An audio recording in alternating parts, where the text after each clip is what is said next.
Behavioral targeting technology expert.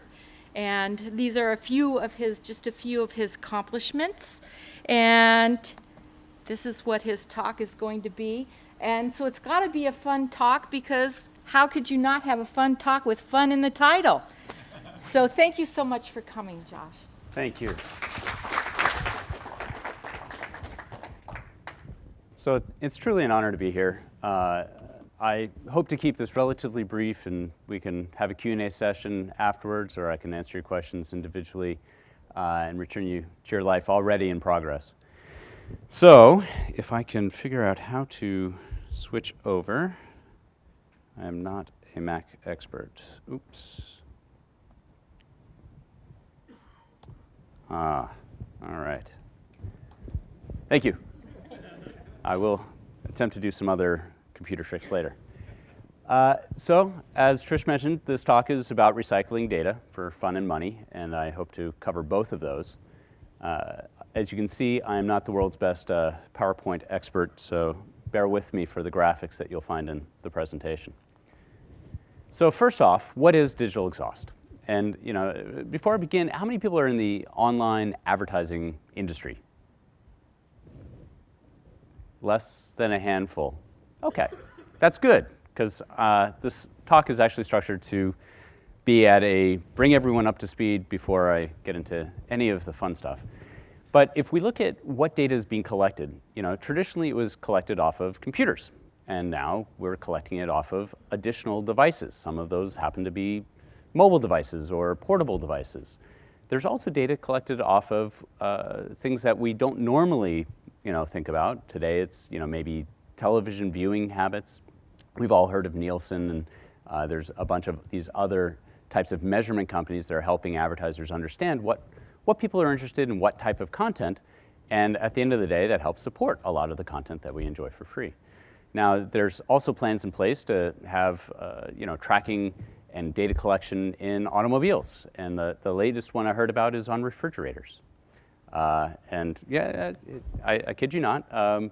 And I have seen a kind of version of that, which was very low tech, but essentially you scanned the barcodes as you put things into the refrigerator, and would help you generate a grocery list as looking at replenishment rates for milk and cheese, et cetera. Just a kind of easy push button that this is the stuff you tended to buy. This is probably the stuff you may want to be buying in the future, and you could edit the list on this device. The unfortunate fact is that most of the data ever generated is lost. It's either stored in dusty log files, or it's kept up in these huge, we heard about the big data, right? And it is very big data. It's a lot of data, but it's so big that most of it is not actually very usable. So, wouldn't it be fun if every time we were using these devices, they got smarter? And concept designers call this wear in as opposed to wear out. So it gets better and better with use. And some people actually sell pre-used jeans and previously owned cars. I'm not sure the cars are any better, but it is a concept. And the nice thing about this kind of circular process, and that's why I chose recycling as part of the talk today, is we truly can begin to offer people better content, better personalized experiences, if we can share the information that's being thrown off just through our daily use. So wouldn't it be even nicer, and this is the fun part, if our browsers got smarter when other people are using their browsers? So this is, we've seen kind of the social network take us by storm and kind of change how we viewed the ratings of quality. If you look back in the day, it used to be a pay-for-placement was the notion of quality. If you could afford to have a takeover of the New York Times, full-page ad, you probably were a big company and you were buying, quality and buying that reach and buying that distribution. And then, with the digital version, right, you used to be able to pay Yahoo to have a larger logo show up in the listings. It's still a manually edited list of sites that people might want to go to related to a given topic. But the ones that bubbled up to the top, people paid a little bit more to be up at the top and in larger font. And then, some guys came around, said, well, maybe there's another way of rating quality. And what if we had just the content itself? So the links between all these different publisher sites be the votes of what is important.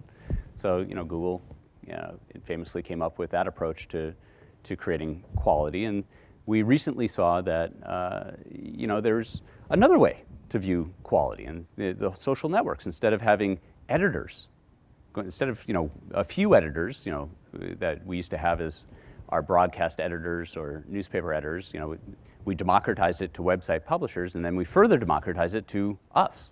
Right now, everybody gets to vote with their like buttons or even within their social network, sharing tweets, what is quality?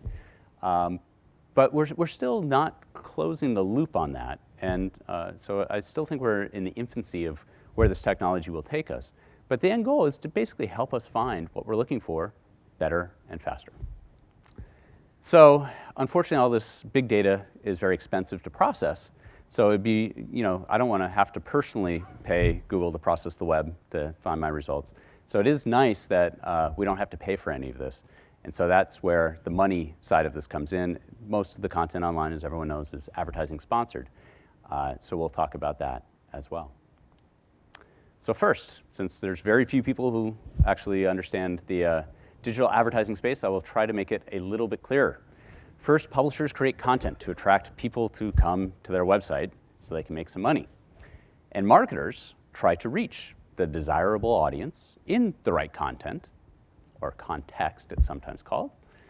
So you've got the publisher attracting the visitor, and we are monetizing it with these messages. So that the whole technology on the matching side is trying to find which ad banner should we be showing to which individuals in which context. That's kind of the marketer side of this equation. And if you look at how they pay for it by the thousands.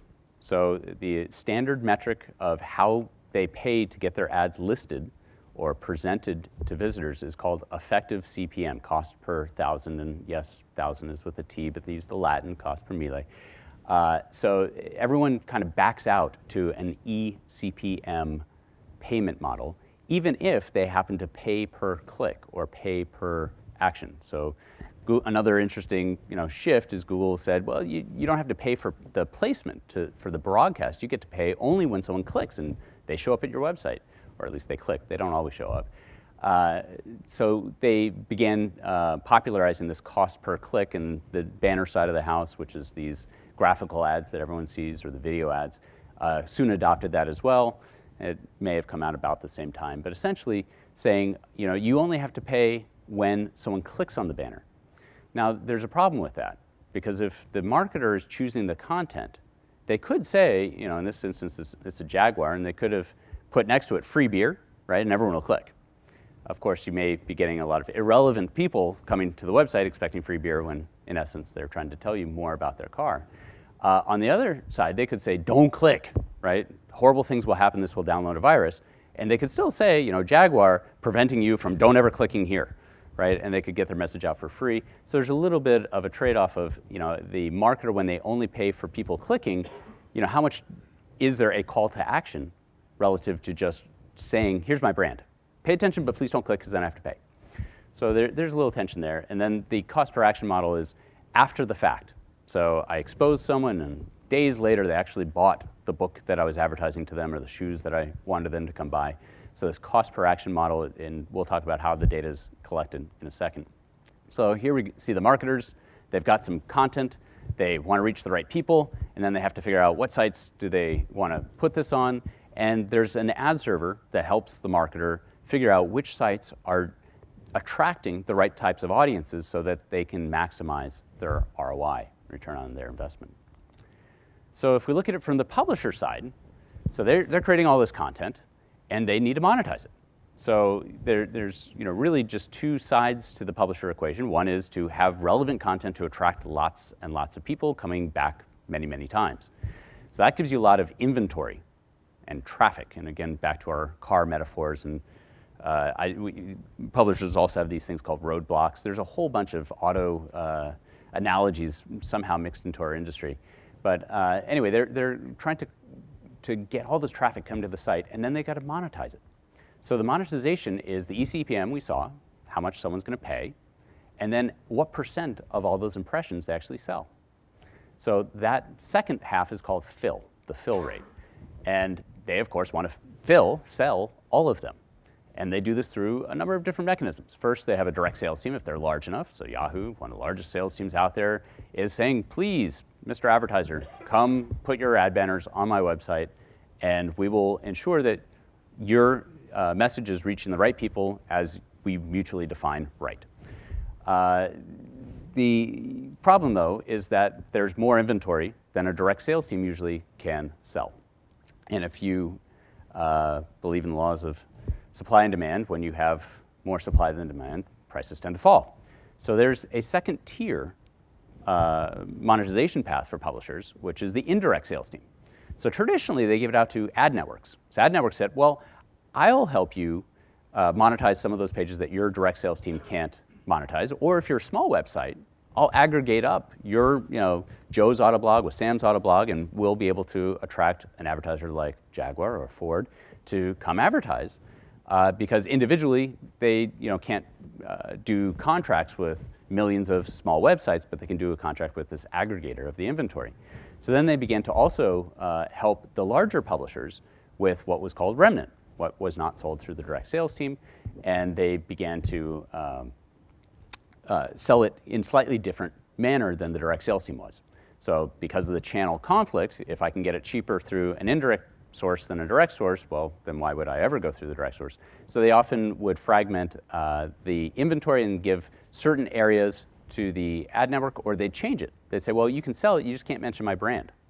Or you have to roll it into a package that is mixing in other people's content. So it's slightly different forms of monetizing that same content. So that's the publisher view of the world. So the question is it a zero-sum game? So when an advertiser is trying to place their ad, and we're measuring it by eCPM, so let's say it's $1. And by the way, the eCPM, the 1,000, the typical response rate is about 1 click for every 1,000 impressions. So really, if I pay per 1,000 or I pay per click, it's almost the same rate, which is also kind of a measurement of how good our technology is right now. So we're right 1 time out of 1,000, or we're wrong 999 times out of 1,000 of these ads. So we want this technology to get better, because right now, if we were wrong 990 times out of 1,000, it'd be a 10x improvement. So right now, it's a zero-sum game, or people think of it as a zero-sum game on each of these impressions. In fact, there's this rise of what's called an exchange. So just like we have the New York Stock Exchange or the NASDAQ, where it's a public marketplace and people can buy and sell, there's now these public exchanges or semi-public exchanges for advertising inventory.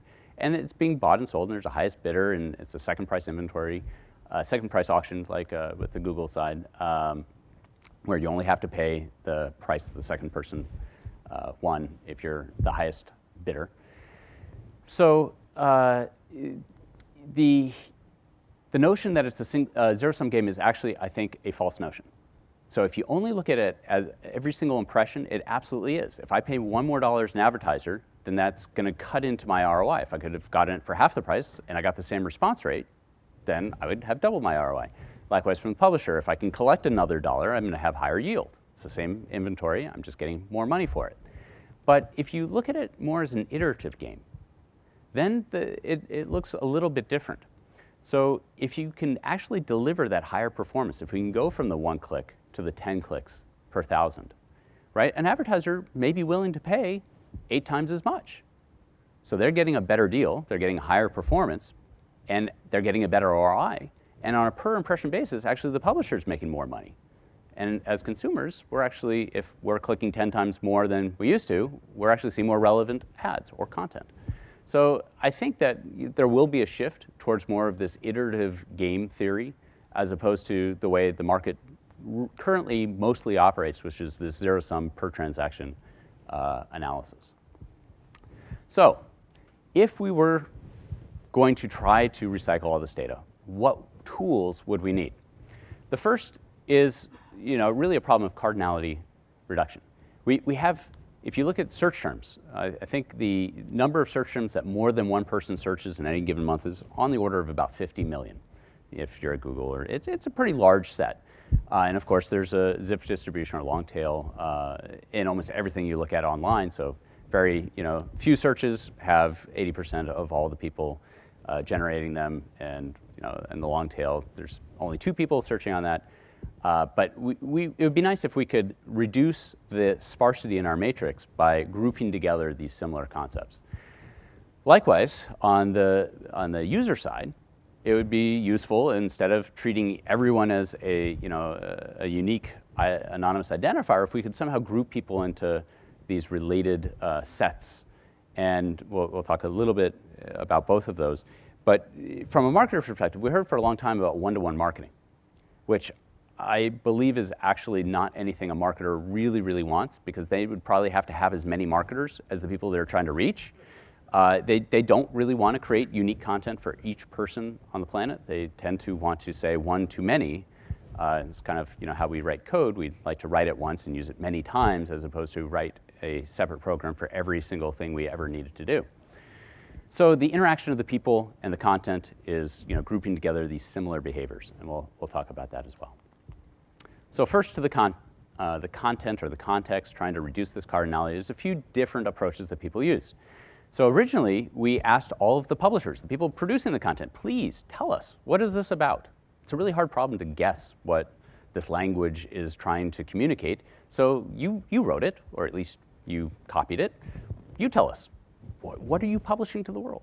So publishers put in their meta tags in the HTML, and that worked somewhat okay until people began to realize, well, wait a minute.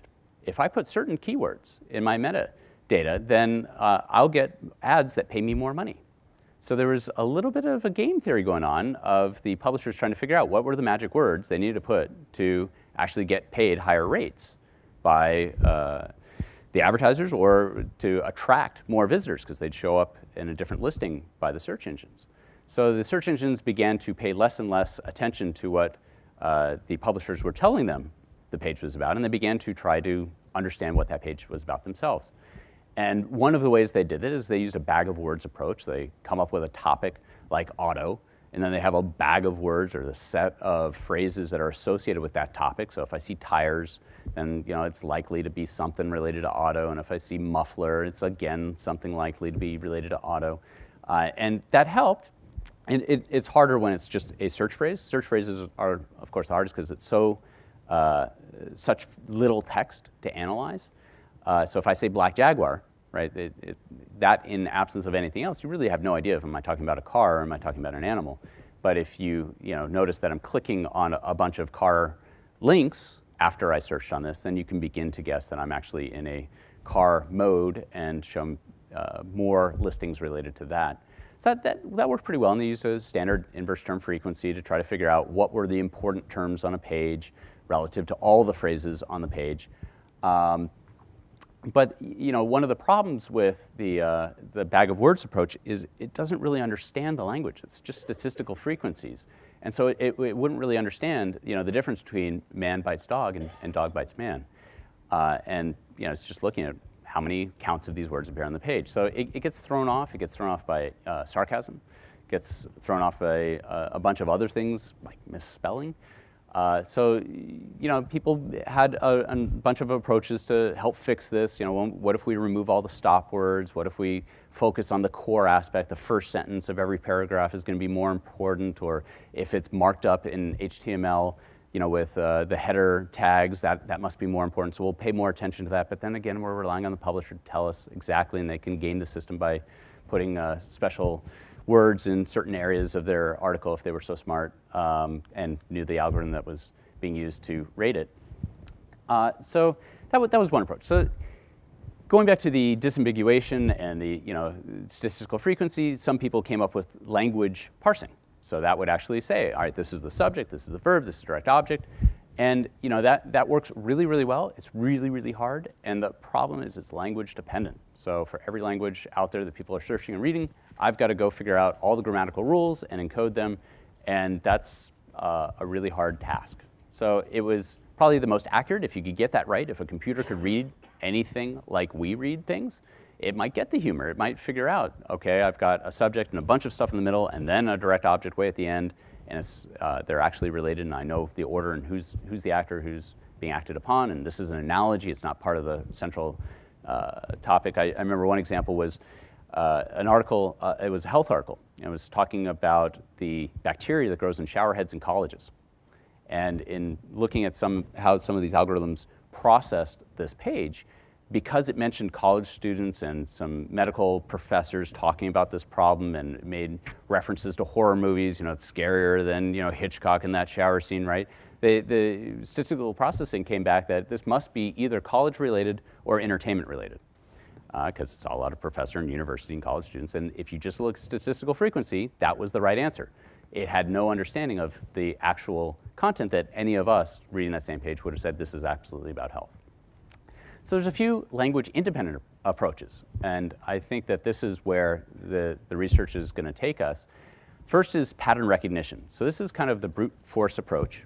You can imagine that if I scanned every book in the world, and there's companies out there that do this, that I could begin finding phrases that appear in those books, and those same phrases that appear on web pages.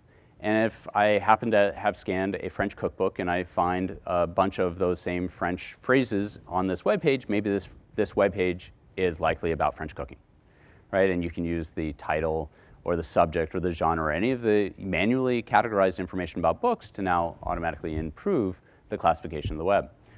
An easier version, if you don't actually have access to all of the scanned books in the world, you could get a dump of Wikipedia and do the same thing. So they've got topics, and they've got a bunch of phrases related to those topics that are the body of the article, and they have some links to other articles, and you can use that to begin saying, if I see these same patterns, it's likely to be about this random web page is likely to be about this topic of Wikipedia. Nice thing about Wikipedia is it's been translated into a bunch of different languages, so it helps get past the language independent. The other nice thing is it's constantly being updated.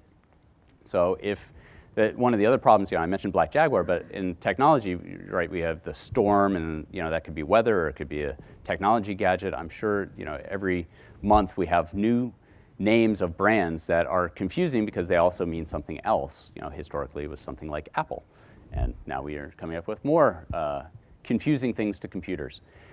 So the fact that the Wikipedia article would help us disambiguate, because it's going to mention Apple as a fruit and Apple as a computer, and I'm sure there's a bunch of other apples out there, and it'll have other words associated with those to help me understand, is this page really about shopping or farming or about technology? So another nice one is a concept network. So this is the notion, it's almost like bootstrapping. So imagine I used any of the prior methods to categorize content, or at least come up with a taxonomy to help me categorize content. But I'm experiencing new phrases that I've never seen before. And so one use case is, imagine you had only classified San Francisco and all of the things that you find in search phrases or web pages with inverse term frequency associated with this term, San Francisco. You may find restaurants, airport, hotel, parks, a bunch of these common phrases that when people are searching or reading about San Francisco, you find these other phrases. But that was the only city you'd ever classified. Now, if you happen to find another page that was about this random thing called New York, because it has these same similarities, these same linkages to the concepts that a San Francisco had, you can guess that a New York is the same thing that you've classified a San Francisco as. So this is basically how the concept networks work. They're starting with just a self-organized map of co-occurrences, and then based on your manual approach or taxonomization or identification of this is an important node in my network, then it will say, all right, you've labeled the San Francisco thing a city. All the other things that share those connections will also be called a city. And that works pretty well. So that's a nice way to improve your categorization, not have to go manually classify all the cities or go find lists of all the cities and all the computers and all the other genres that you would want to understand. So now let's talk about the visitor side. So people ask, all right, what is behavioral targeting? And I've been doing this for about 12 years. And when I used to talk about this, and we didn't call it behavioral targeting back then. In fact, we struggled to describe what it was we did, and we never got past what is a cookie, because this was way back in the early days when content was king and people had no clue. It was all magic of how information was flowing around the web. But if we look at what in essence is behavioral targeting, that kind of is a definition that spans all the different forms, and we'll talk about those forms in a second. It really is helping marketers reach the right individual with content based on previous activities. So if you're marketing to them based on the current page, right, this current context, that's a lot of what Google does today with all these search listings and Bing, of course. But when you begin to look at these patterns, then you can begin to disambiguate. And in the example I gave earlier with the black jaguar, if you only looked at my phrase, I could be interested in zoology or I could be interested in autos. But as you begin to string these things together, you can begin to guess, I know that this individual happens to be more interested in autos than zoology at this particular time. So if I've got any comparison websites or any articles or news events, maybe that's what I should be showing. And I've also heard this, so speaking of search while we're here, I've heard it described as long search. So if you think about Google today, it's still kind of a fire and forget mechanism, right? My first search is black jaguar. And I get back some listings, I click, and then I wind up back at Google, and now I say cheap black jaguar, or used black jaguar, or some other refinement.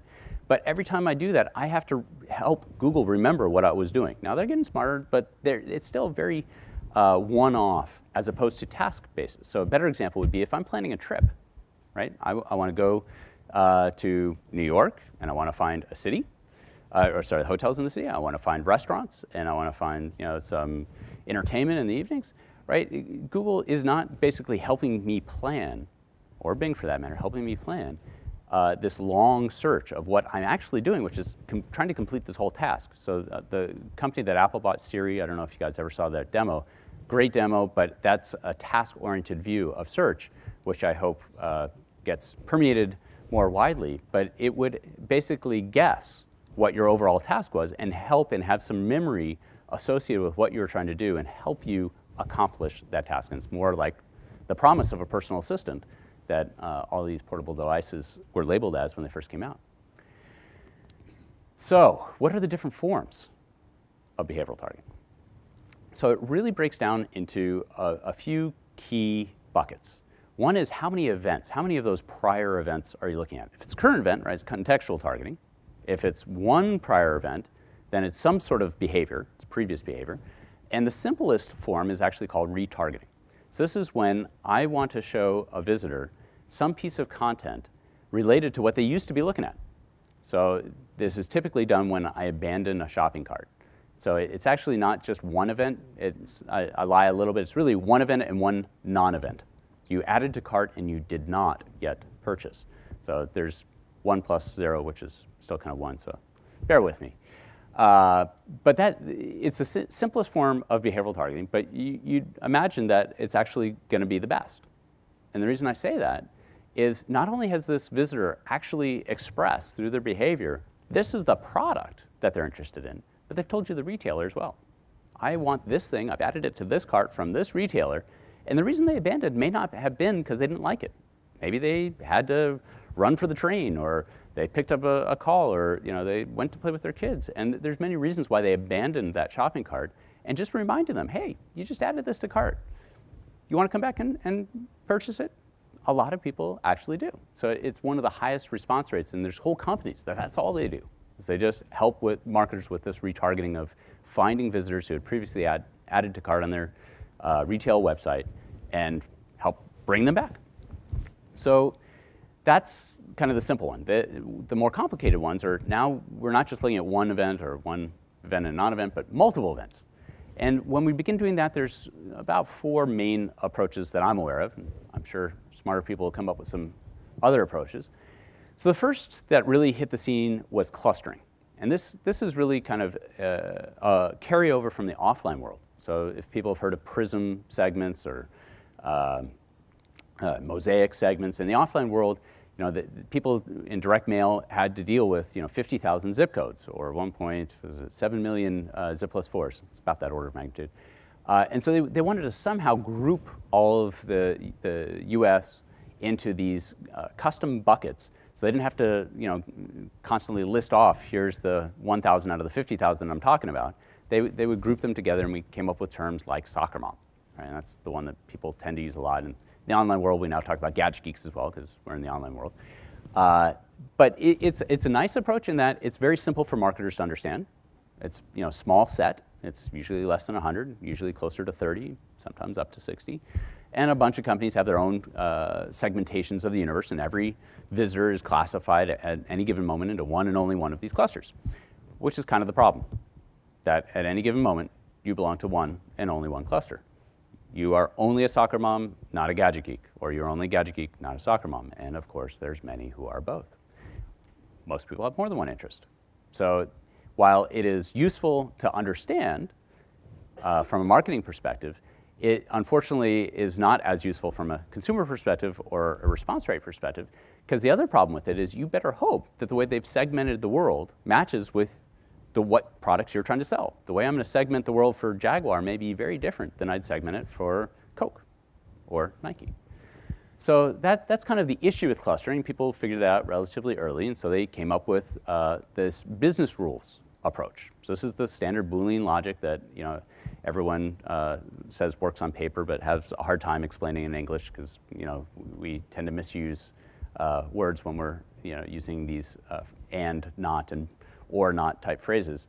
But the business rules approach overcame the fact that everyone was classified in one and only one bucket. Now you could be a member of, you've been to my site 3 times in 5 days, you're a member of segment A, and you've added to cart and spent more than $100 in the past, you're a member of segment B.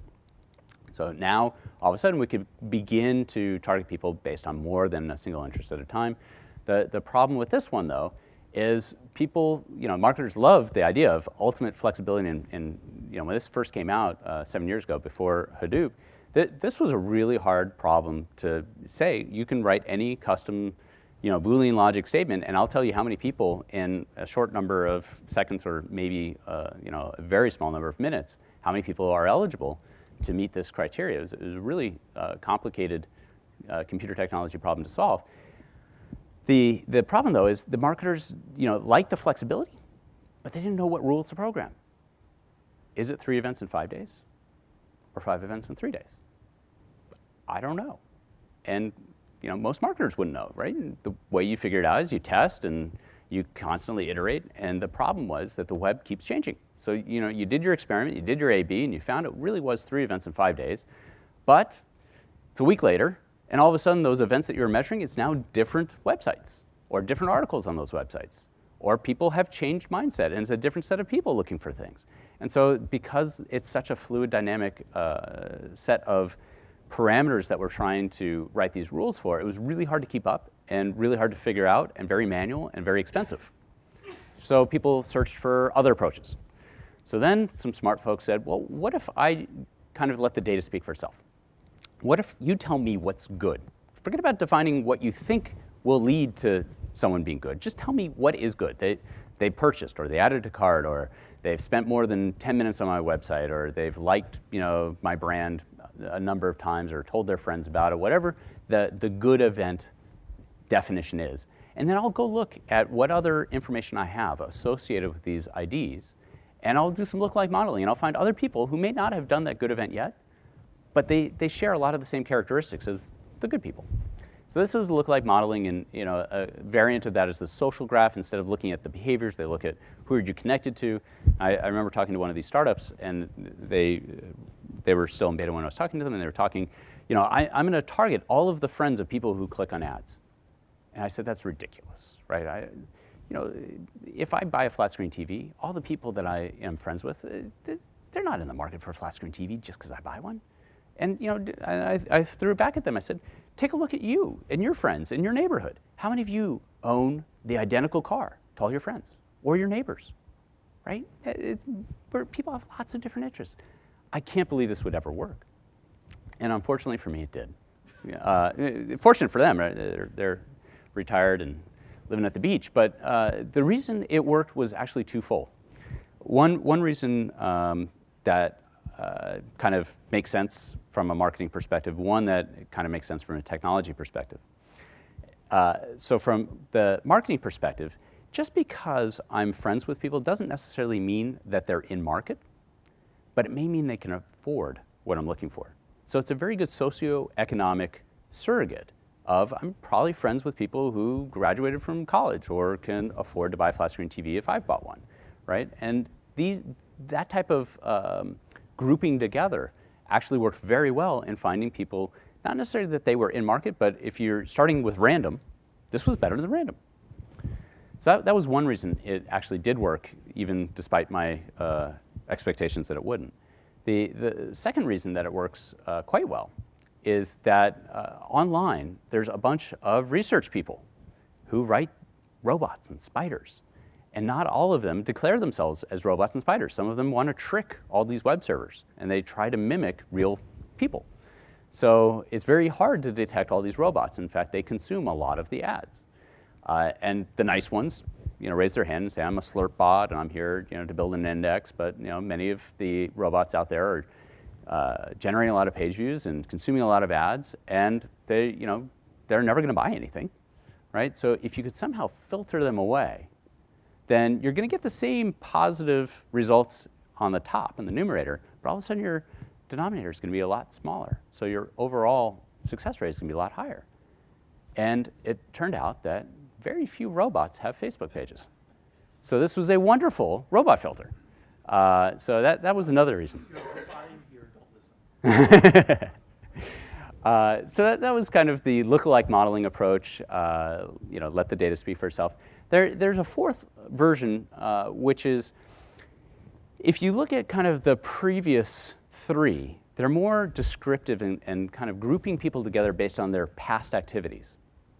And the reason we're doing this is in the hopes that in the future they'll do some good activities. But really all the data we're looking at is you're similar to other folks in the past. The predictive intent one is actually just trying to predict what people are likely to do in the future. So the example is if you go and consume a lot of sports content, then you may be interested in sports content, but you may not actually be interested in buying Nike shoes or buying NFL tickets. If I can look at what are the patterns of activity, the people who do these good events, and then weight them accordingly, I can now begin to have some scoring models. So it's not just that I'm similar, it's actually I'm likely to, so it's not binary, it's now kind of a vector of I'm more or less likely to respond. So that's kind of the five or four different versions, depending if you break out retargeting, from the behavioral targeting approaches. So now that we've figured out how to classify all the content, and we figured out what are the approaches to grouping together all the users, we need some identifier to pin onto all these concepts that we're coming up with, all these interests that we've gone through all this hard trouble to generate. And there's a few of them out there. So the one that people hear a lot about are cookies. And cookies have two main functions. So one is storage, and the other is state. So the storage is originally, we needed a place for the web server to store information so that every time I checked a new message on my email, I didn't have to re-log in, right? It wanted to authenticate me and make sure I'm the same person, so it stored some sort of ID in a file located on my client. And that's the real reason cookies were born. And I use the analogy, which I didn't create, but I liked, that really the web is designed like 50 First Dates. I don't know how many people have seen this movie. It's a very funny movie about a woman who can't remember. Every day she wakes up and has no memory of the day before, and so a gentleman is trying to date her, and every day he has to re-win her affection. And kind of the web is like that. Every time you came back to a website, it said, gosh, I have no idea who you are. Do you want to log in and read your email? And you would log in, and it would post back an email, and next email, hey, I have no idea who you are. You want to come read your email? So the state helped remember, oh, all right, you don't have to remember that I just logged in. In fact, you can now start remembering some preferences. So if people remember the Yahoo stocks, I love that function. Used to be able to keep all that stuff in a logged out state. They've now reduced that functionality, and I wrote them an email about that. I was very upset. So that's one way of remembering all this information, is you store it in the cookie. The problem with that is you really had no idea how many of these cookies were still out there. People are upgrading computers all the time, or they're deleting their cookies. So it's very difficult. I've stored all this information in these cookies, but I don't know how many of these cookies are actually out there. In fact, we still don't. So what people began to do is store it on the server. And then they could actually run a count and say, okay, I've already classified 1 million people as soccer moms and another 1 million people as gadget geeks. And I've got that sitting on my database, and the only thing I need is this ID now stored in the cookie. I've got a similar ID stored in my database, and I can now tie these two things together. Another way of doing that, of course, is just URL session based. So you've often seen, if you look in the URLs, the parameters, you'll see session ID equals, and they'll have some random number or alphanumeric text. That was useful, especially in the mobile world, where not all of the carriers would pass along cookies. So the problem, it works fine, right? When I generate some content with a link, I assign an ID to it, you post back. When I post a response, I maintain that linkage. The problem with that, though, is as soon as you navigate away from me and you come back the next day, you're not seeing that same ID. I've forgotten again, because that's how our web is designed. So another approach that people took was looking at the IP address. And it seemed like a good idea, because that's how the content navigates and hops around. Unfortunately, they're dynamically assigned and rotating all the time. So in the future, every device may have a persistent ID, but we're not there today. So the IP addresses are not necessarily the right way to be tracking all this stuff. The fact that many people share the same IP address. AOL was this horrible company to all the website analytics vendors back in the day that, if you looked at where your traffic was coming, a third of your traffic was coming from Reston, Virginia. And all of the AOL traffic was coming through just a small set of IPs that were all registered in Virginia. And you can never get behind that to figure out who was coming to your website, what were they interested in, what type of content should you do, or where should you advertise to attract more of them. So IP address is not really a great ID in Europe, they believe. It's personally identifiable, and we'll talk about that in a second. But I think that there's reasons why it should not be classified, and I think a court case recently up in Washington came up with that same opinion in relation to a Microsoft case. So another ID is a device ID. So this is where your actual phone or tablet is got some hard-coded ID and is able to communicate that out through the clients so that it's got this persistent ID. That would be great. That works. There's people who are architecting surrogate versions of this. So look at the fonts that are installed on your computer, and they'll look at the technographics that come through. So what operating system and what browser version. And if you string enough of these characteristics together, you can come up with a relatively unique ID to the device. So that kind of works. But of course, people are updating their devices all the time. And so you probably want to have some sort of cross-device mechanism at some point. So that kind of brings up subscriber IDs. So now if I actually am inviting the user to help authenticate, this is how we check our mail, right? We say, this is my email address, this is my subscriber ID, and you can have other forms of subscriber ID. In the mobile world, there is a technical term called a subscriber ID, and actually a lot of people rotate these. So it is, in essence, a semi-persistent device ID. It may last for 30 days, and then they'll rotate it. But that at least helps. Remember back in that cost per action model, where I've got to remember I showed someone an impression on day one, and they converted 5 days later. I need somehow to monetize that inventory to provide all this free content. I need some way of stitching these events together. So these are a couple of the ways that people do it. And then, of course, I need a transport mechanism. So when the web server is serving out ads or content, it has the right to read and set cookies. Now, other web servers can't read and set that same cookie. It's only the web servers associated with this domain. So a way to transfer information across domains is a beacon. It's also called a pixel. If you don't like the technology, you may call it a web bug. Some people call it an invisible GIF because it's, in essence, usually an image file. It's an image request that is set to be 1 pixel high and 1 pixel wide. And in all intents and purposes, it is invisible. Its only job in life is to transfer information from one page to the other. So when we're talking about retargeting, this is how these companies collect the data off of that add to cart page so that they can then retarget this anonymous ID somewhere else on the web. I think we've covered everything about the identifiers. So the unfortunate news is cookies are very fragile. So this chart takes a little bit of explaining. If you looked at a month of traffic, so this came from an ad network. It was a client of mine. I can't divulge the name, but this was a month of their traffic. And if you look at the cookies, so a lot of cookies are set by devices that reject cookies. So back to our 51st dates, every time I see that device, I say, nice to meet you. Here's a cookie for you, 1, 2, 3. And they come back a second later, and I say, nice to meet you. Here's a cookie for you, 2, 3, 4. And if they're rejecting the cookie, I'll treat them as a brand new device that I've never seen before on that basis. So if you look at all of the cookies online, a vast majority of them are by these people who are rejecting cookies, because every event that they generate is a brand new cookie. So you can't start with all of the cookies as your pool. So I started with the cookies that I saw on 2 days in a 30-day period. So I know that they're not rejecting cookies. So if you start with them, you've seen them on 2 separate days, and you look at beyond 2 days, well, 37% of them will never come back.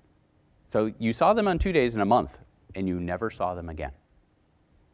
So then I said, all right, well, okay, maybe these are people who delete their cookies. They're just lazy, right? And they delete them slowly, and that's why it's such a high churn rate.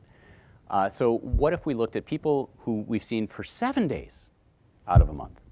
So if we looked at 7 days out of a month, then we're down to about 18%. So that's sounding more reasonable. About 18% of the people are somehow, their cookies are disappearing about once a week. So then I said, well, let's look at it 2 weeks.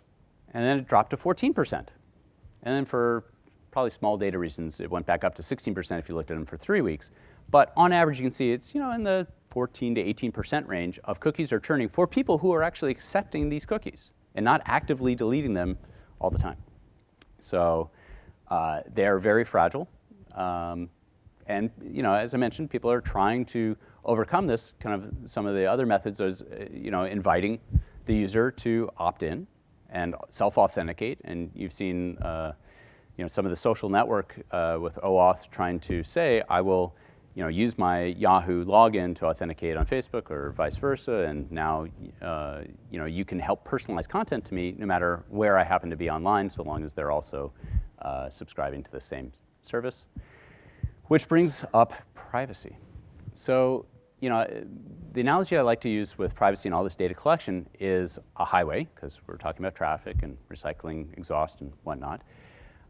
So in my perspective, privacy hinges on identity. So if we've got a traffic camera looking at all this traffic zooming by, I personally love Google Maps. It tells me what is the average speed on given days of all the cars flowing down the highway. And when there happens to be an accident, maybe I should take a different route. And it's a very useful service. And it's all aggregate, and it's all anonymous. Now, if that same traffic camera was actually looking at my license plate and identifying I was speeding, and then radios ahead to a cop to pull me over, I might have a different view of that same data collection traffic camera. So likewise, I believe in the online world, when we're collecting all this data, it's not the collection mechanism where everyone focuses. You're collecting cookies, or you're using web bugs or invisible GIFs. It's not really on the collection. It's really on what is the use. Are they trying to identify you, or are they trying to use this in some anonymous aggregate fashion? And we've seen in the self-regulatory guidelines, so if you do want to do some research, behavioral targeting is also called online behavioral advertising, or interest-based advertising is Google's name for it. Same thing, it's all behavioral targeting. It's all generating these interests or these guesses into what people may want based on their aggregate and anonymous behavior. Because at the end of the day, marketers don't market to first names. We went through the one-to-one marketing. It's just not cost-effective for them to do it. They had to do it in the offline world, right? To send me direct mail, or for calling me in the middle of my dinner, right? They needed some personally identifiable information. But for the online world, it all runs on anonymous and aggregate data. Now, Facebook and some others may say, no, we really do want people to raise their hand, self-identify, and have a direct relationship and on a name basis with brands and advertisers. But the majority of the advertising that's happening off of those sites doesn't need it. So it brings the question, how many pieces of anonymous data does it take to personally identify someone? So there's a study done, I think it was out of University of Pennsylvania, where there's actually been a few of these cases, right? The famous one in the New York Times, AOL released some data for researchers to try to look at their search logs, and the New York Times, out of the 100 and some odd thousand or million, rows of this data set, they were able to identify some people in the real world, and they knocked on their door or called them on the phone and said, were you searching on AOL on this date, for this thing. And they said, how'd you know? Right? And AOL said, no, we anonymized all the data before we sent it out. There's no way anyone could do it. Well, it turned out people were actually searching on their own name or their own address or their own telephone number or their own social security number. New York Times went to one of these data companies and said, can you please tell me who lives here, what's the phone number associated with this name? And they began calling him up. Are you the John Smith who was searching on AOL? And the first guy said no, and the next guy, were you the John Smith? And eventually, if you go through enough John Smiths, you'll find the right John Smith. But the interesting thing is, the New York Times still had to guess. They still had to have the person self-authenticate. Yes, that was me in that search log, not the other John Smith. Because it was still an anonymous, I could have been searching on John Smith, right? John Smith said, no, it wasn't me, and he would be right. And the New York Times never would have found that I was the person doing the search on John Smith. So really, the answer to this question is it's impossible without some merger to a PII source. So if the person themselves self-authenticates, says, yep, it was me, that's one way of doing it. But from the anonymous data set alone, it's really impossible. So I'll mention one more. Yes, question? Sorry, I should have explained. Personally identifiable information. So these are things that uniquely identify someone in the real world. Your street address, your phone number, your social security, credit card, anything that I can pay someone to uniquely identify you and find you in the real world. It's called personally identifiable information, and there's a whole bunch of legal, there's laws associated with this in various industries trying to say, this data is very sensitive and must be treated in certain ways. Another question? Yeah. So Netflix, a few years ago, they had this strategy, right? Yeah. And then they anonymized all the data. Mm-hmm. The research is to research using collaborative Yeah. figure out what movie you might like. And so there's actually a lawsuit, I forget which city that is. So there's a woman, she's a lesbian, but she was not open to her colleagues at work. And then her data is in Netflix release. And then because of the location, I mean, people who live in Menlo Park also like this, right? Things like that. So there's location in there and all that. So eventually, her colleague found out that she's a lesbian and she needs a job, something like that. And she fired a lawsuit. I don't know the result, but I think this is too big a claim. I disagree. So I don't know about that particular case, but I do know about the Netflix because there was a researcher who said, all right, I'm going to take this Netflix data set that's also been anonymous like AOL, and I'm going to go look at public postings. People who publicly say, on various places, I think it was IMDb is the source that they used, and they found that the people who said, I love this movie and I hate that movie, and they looked at, the data in Netflix, they're pretty, after 10, 20, 50 movies, they began to match them up. Now, the reason I disagree with the statement is the people were publicly posting. They were saying, I love these, I hate these, and they've associated their name. Had they anonymously posted, there'd be no way to match between these two data sets in an identifiable way. So in that particular instance, I'm sure their colleague approached them and said, are you the person in this data set? And she said, yes. But she self-authenticated. If she had said no, I doubt that they would have actually been able to say, I know you're the only person who likes these movies. This is almost true by definition because if you include location data, you can get down to somebody's house or whatever. Yeah, so location brings up an interesting twist on this. So normally with online data, even at zip level, it's very cut and go. So I don't have the exact figures, it gets better all the time, but I want to say it's around 80% accuracy at zip. At zip plus 4 in the online, this is now down to sets of households. For online advertising, for all this digital advertising, I don't think anyone is able to do that at scale. So if you're self-authenticating, if you're registering with a website and giving them your address and in the terms and disclosures of the publisher, then sure. But I don't believe that that's actually going on scale today. But you're right. If you're targeting, Apple got into trouble for tracking all of the location without disclosing that they were doing this. Now, I don't think they were actually using that data to serve advertising. But when you get down to tracking where someone lives, then that may be personally identifiable because it's tied to a street address, which by definition is personally identifiable.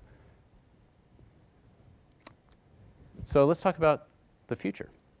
So, you know, in kind of Web 1.0 world, you know, is all this content, and it was a race to get content and to track all those eyeballs.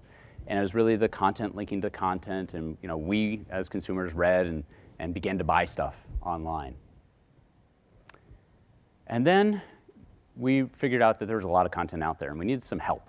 So search came to the rescue, and it helped link people to the content, and began, you know, the new thing was, you know, real-time search, and we began to be able to do this faster and faster.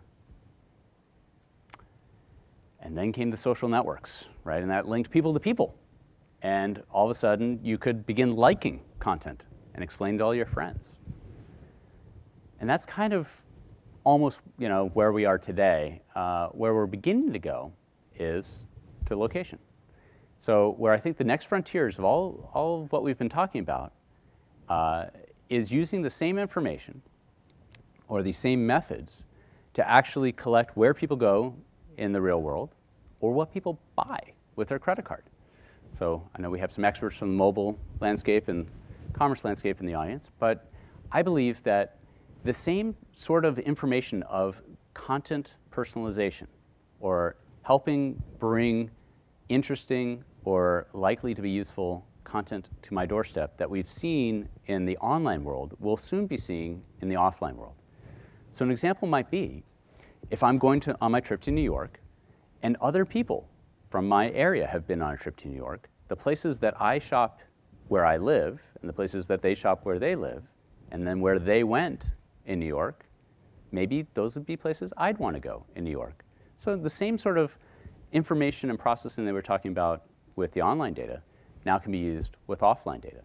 And to me, this is really the future. This is, as far as I know, no one's doing this at scale, but I'm sure there's many startups that have some very nice ideas about how to link people to places and also their commerce. And that is the end of my talk. Thank you. Where would you put the browser fingerprinting? Browser fingerprinting?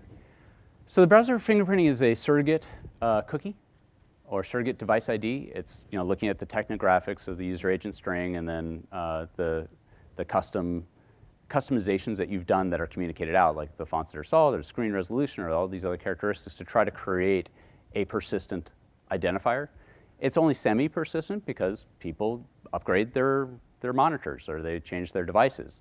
But it is useful in and of itself as an identifier because, as we noticed, cookies are fragile. Does that answer your question? Yeah. You can take a look at Panoptically. It's, Yeah.